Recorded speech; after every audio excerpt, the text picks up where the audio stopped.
I want to share with you a really special story. It's one of those stories that hits you on so many different levels of emotion and meaning and living and humanity. And it's a delightful story. This is also a little bit sad, but it's just one of those great stories that I think especially nowadays we really need to be hearing because it relates to life and our future and also just other people too.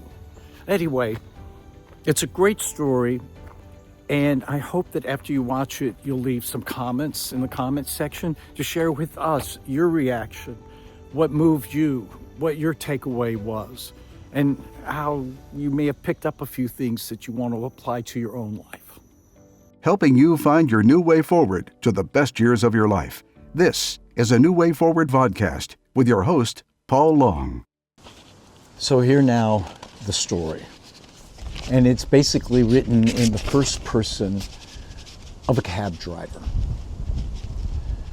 I arrived at the address and honked the horn. After a few minutes with no response, I honked again. I considered just driving away, but instead, I parked the car, walked up to the door, and knocked. "Just a minute," answers a frail, elderly voice. I heard something being dragged across the floor. After a long pause, the door opened. A tiny woman in her 90s stood before me, wearing a print dress, a pillbox hat, and a veil pinned on it, like someone out of a 1940s movie. Beside her was a small nylon suitcase. The apartment seemed like it hadn't been lived in for years. All the furniture was covered with sheets. There were no clocks on the wall, no knickknacks or utensils on the counters. In the corner was a cardboard box filled with photos and glassware. "Would you carry my bag to the car?" she asked. I took the suitcase to the car and then returned to help the woman. She took my arm and we walked slowly to the curb. She kept thanking me for my kindness. "It's nothing," I told her. "I just try to treat my passengers the way I would want my mother treated."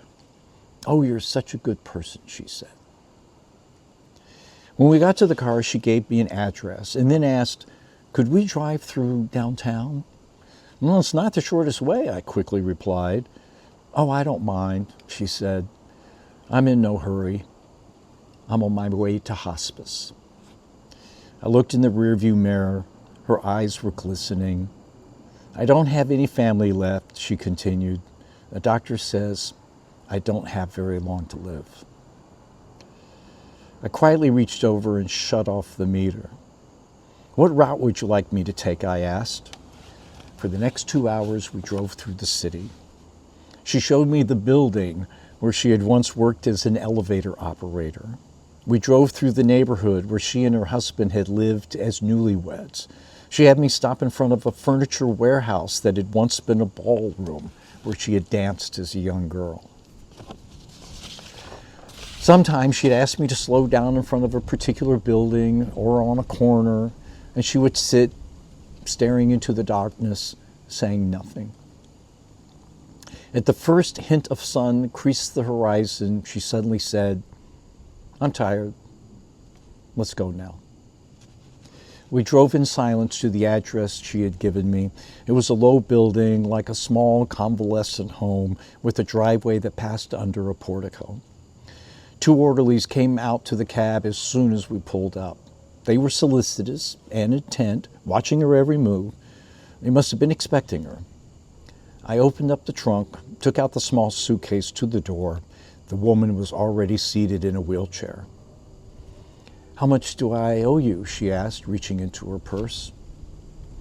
"Nothing," I said. "Oh, you have to make a living." I said, "Well, there are other passengers."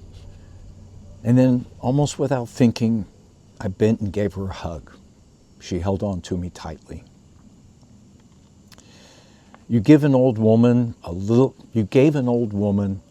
moment of joy. Thank you." I squeezed her hand and then walked into the dim morning light. Behind me, a door shut. It was the sound of the closing of a life. I didn't pick up any more passengers on that shift. I drove aimlessly, lost in thought for the rest of the day. I could hardly talk. What if that woman had gotten an angry driver or one who was impatient to end their shift? What if I had refused to take the run or had honked once and driven away? Upon reflection, I don't think I've done anything more important in my life. We're conditioned to think that our lives revolve around great moments, but great moments often catch us unaware, beautifully wrapped in what others may consider small ones. People may not remember exactly what you did or what you said, but they will always remember how you made them feel. That's one heck of a story, isn't it? And again, I want your comments to share with me and to share with others, because we can have those responses and then read what other people say and disagree with some of them or say, I didn't get that, or, ooh, I like that point too. And in broad terms, I'll share my reaction. I mean, in the first place, there's a really good reason why every time I read or share that story, it chokes me up. And it's more than, oh, that poor woman, she's dying alone and things of that sort, which in and of itself is pretty. But to me, the really big thing about it is the humanity of it. And what I'm afraid that nowadays we've kind of lost touch with. And it's understandable. I mean, it's, we're so distracted with technology, and now there's so much discord and disruption going on in the world, and life is a challenge. But, a couple hundred years ago to a couple thousand years ago, life was a challenge, and there were other challenges. But one of the most important things that makes life worthwhile for us and for others is that sense of humanity, that sense of actually pausing for a moment and getting out of our own heads and getting away from the electronics and getting rid of so many of these existential issues, some of which we can do nothing about and don't even affect us, and focusing on the core, such as another human being.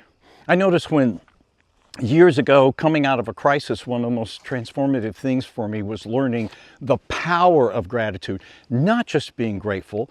After all, you can't be unhappy if you're being grateful, but the power of it. Because when I practiced it every morning before I got out of bed, every morning when I got into bed, or evening rather, and then throughout the day, in little ways and in big ways, I found out that there was a power. That it made me feel better, that it made me more self-confident. And the biggest thing is that I was being so negative about my life, and like a lot of us, focusing on what I don't have rather than what I do have, that it really transformed me. And one of the results of that was that I started appreciating other people. And I'm certainly talking about those that are close to me, but I was even, the checkout lady at the grocery store, or somebody passing on the street.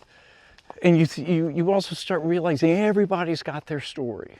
Everybody has their life. Everybody has their challenges and their needs.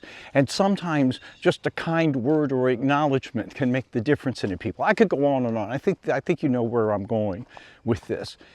And I believe when we keep these stories going, when we keep these realizations going, it makes our lives better, it makes other individuals' lives better, and it can make society better as well as we put in that effort. And especially when we focus on what we all share and what we all have in common. Real quick story, about a year or so ago, there was somebody who I kind of knew, and boy, he went right into politics, and he's kind of on the extreme side in one direction. I'm not going to say what direction. And because I said, let's not talk about politics.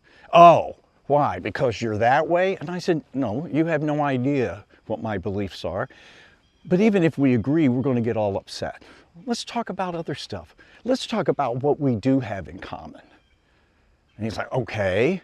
And sure enough, we started talking about family and other really fundamental things about life. And it was a wonderful encounter.